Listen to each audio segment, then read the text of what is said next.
என்ன இந்த நியூஸை கேளுங்க, எந்திரிங்க. என்னடி எங்க ஒரு அக்கா கோயிலுக்கு கிடா வெட்டுறதுக்காக ஆடு வாங்க ஆட்டு சந்தைக்கு போயிருக்காங்க. கருப்பு கலர் வெள்ளாட்டை 6000 கொடுத்து வீட்டுக்கு வாங்கிட்டு வந்திருக்காங்க. அடுத்த நாள் பார்த்தா அந்த கருப்பு கலர் ஆட்டுல ஏதோ ஒரு மாற்றம் தெரிஞ்சிருக்கு. என்னடான்னு தண்ணியை ஊத்தி பாத்துருக்காங்க, ஒரே சாயமா போயிருக்கு. ஏன் என்னன்னு பார்த்தா முடிக்கடிப்போம்ல டை, அத ஆட்டு புள்ள அடிச்சு வெள்ளை கலர் ஆட்டை கருப்பு கலர் ஆட்டை மாத்தி வித்துருக்காங்க. ஏன் அப்படி மாத்தி வைக்கிறாங்க? ஏன்னா திருவிழா டயத்துல கருப்பு ஆட்டுக்கு இங்க மவுசு அதிகமாமா அந்த ஊர்ல.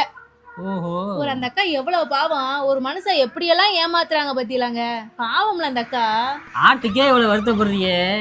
லவ் பண்ணும்போது மீட் பண்ணும்போது மேக்கப்பு, அவுட்டிங் போகும்போது மேக்கப்பு, பொண்ணு பார்க்க வரும்போது மேக்கப்பு, நிச்சயம் பண்ணும்போது மேக்கப்பு, கல்யாணம் பண்ணும்போது மேக்கப்பு, முதலிரவு கூட மேக்கப்பு.